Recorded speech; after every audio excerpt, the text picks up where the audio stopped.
Hello, thank you for joining us. We're still going to be in John 12. Today we're going to be in 27 and 28.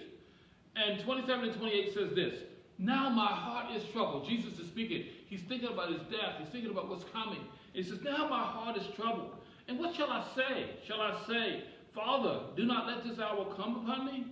But that is why I came, so that I might go through this hour of suffering. Father, bring glory to your name. And then a voice spoke from heaven.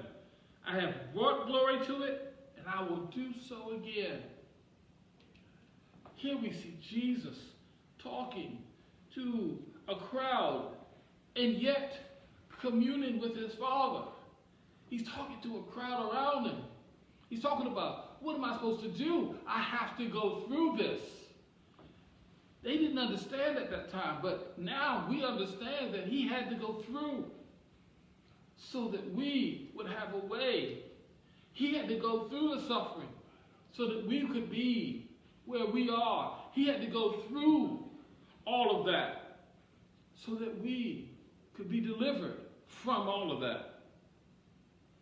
And he's speaking, and while he's speaking in the earthly realm.